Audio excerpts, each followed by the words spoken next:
যখন আমার পাশের দেশ, আমাদের হৃদয়ের খুব কাছের দেশ, সেই বাংলাদেশে যখন কয়েকশো ছাত্রছাত্রীকে এইভাবে নির্মম গণহত্যা করা হবে, কয়েকশো ছাত্রছাত্রী শহীদ হবে, তখন পশ্চিমবাংলার ছাত্র আন্দোলনের বর্তমান বা প্রাক্তন কোনো কর্মী ঘরে বসে থাকতে পারে না। আগেও তারা প্রতিবাদ মিছিল করেছে, আগেও তারা প্রতিবাদে গর্জে উঠেছে এবং আজকেও তারা প্রতিবাদ মিছিল করছে। বিএনপি জামাত যেভাবে এই আন্দোলনকে কালিমালিপ্ত করতে চাইছে সেটা সফল হবে না।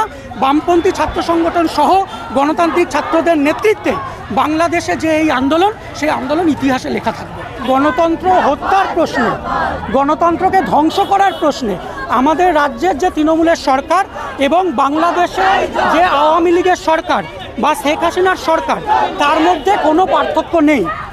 এবং আমাদের এখানে একটু আগেই বলছিলাম, সেটা হচ্ছে আমাদের রাজ্যে public private partnership model implement করা। শিক্ষার্থীরা স্কুল কলেজে পড়ার সুযোগ পাচ্ছে না, স্কুলে শিক্ষক নেই, সরকারি স্কুল উঠে যাচ্ছে, নতুন করে সরকারি কলেজ সরকারি বিশ্ববিদ্যালয় হচ্ছে না। এবং যারা শিক্ষা লাভের পরেও যারা চাকরি প্রার্থী, যারা যোগ্য চাকরি প্রার্থী, যাদের চাকরি পাওয়া উচিত, তারা মাসের পর মাস কলকাতার রাজপথে বসে আছে। তারা যোগ্য হওয়া সত্ত্বেও তাদের হাতে চাকরি এই তৃণমূল সরকার তুলে দিচ্ছে না। এবং তারা যখন 1 বছর ধরে 13 বছর ধরে লাগাতার আন্দোলন করছে, তখন সেই আন্দোলনকে ভাঙার জন্য এরা নির্লজ্জভাবে সেই ছাত্রদের, সেই চাকরি প্রার্থীদের কোথাও পেটাচ্ছে, কোথাও চ্যাংদোলা করে তুলে নিয়ে যাচ্ছে। সুতরাং ছাত্রছাত্রীদের প্রতি দৃষ্টিভঙ্গির প্রশ্নে এবং ছাত্রছাত্রীদের যে নৈতিক আন্দোলন, তাকে ধ্বংস করার প্রশ্নে, সেই আন্দোলনকে হত্যা করার প্রশ্নে, ছাত্রছাত্রীদেরকে মারার প্রশ্নে, আপনারা জানেন বিগত বছরগুলোতে আমাদের রাজ্যেও কতজন বামপন্থী ছাত্র শহীদ হয়েছে। শুধু তারই আরেকটু ব্যাপক রূপ আমরা দেখলাম হচ্ছে বাংলাদেশের শেখ হাসিনার সরকারের নেতৃত্বে।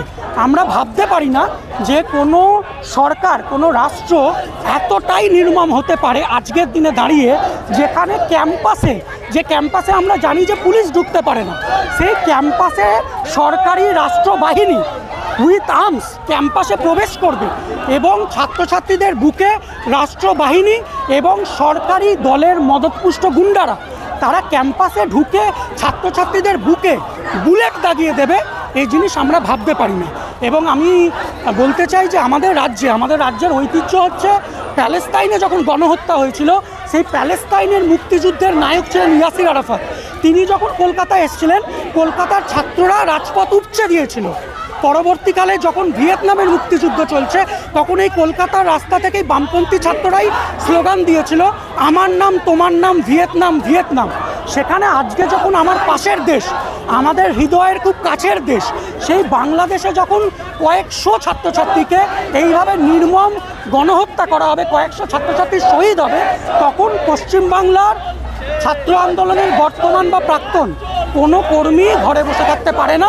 আগেও তারা প্রতিবাদ মিছিল করেছে, আগেও তারা প্রতিবাদে গর্জে উঠেছে এবং আজকেও তারা প্রতিবাদ মিছিল করছে। আপনাদের মনে থাকবে, আমি যে সংগঠনের সর্বভারতীয় সভাপতি ছিলাম এআইএসএফ, সেই এআইএসএফেরই নেতা ছিল কানাইয়া কুমার। জেএনইউতে যখন কানাইয়া কুমারের নেতৃত্বে ব্যাপক ছাত্র আন্দোলন গড়ে উঠেছিল ফেলোশিপের দাবিতে, নন নেট ফেলোশিপের দাবিতে যখন ব্যাপক আন্দোলন গড়ে উঠেছিল, তখন সমস্ত বামপন্থী ছাত্র সংগঠনগুলো একসাথে জেএনইউ ক্যাম্পাসে বিরাট আন্দোলন গড়ে তুলেছিল। তখন সেই আন্দোলনের মধ্যে মৌলবাদী শক্তিগুলো, তখন সেই আন্দোলনের মধ্যে বিচ্ছিন্নতাবাদী শক্তিগুলো ঢুকে গিয়ে অনৈতিক স্লোগান, দেশবিরোধী স্লোগান, সেগুলো তারা দিয়েছিল। এবং সেই সময় সেই চক্রান্তে কিভাবে চক্রান্তটা করেছিল বিজেপি সরকার, কিভাবে চক্রান্তটা করেছিল আরএসএস, সেটা প্রমাণ হয়। কারণ পরে কানাইয়া বেল পায়, কানাইয়া নির্দোষ প্রমাণিত হয় এবং পরবর্তীকালে অরিজিনাল ভিডিও ফুটেজ যখন সামনে আসে, তখন দেখা যায় এবিভিপিরই একজন ছাত্রীনেত্রী, তিনি ওই দেশবিরোধী স্লোগানগুলো দিচ্ছেন।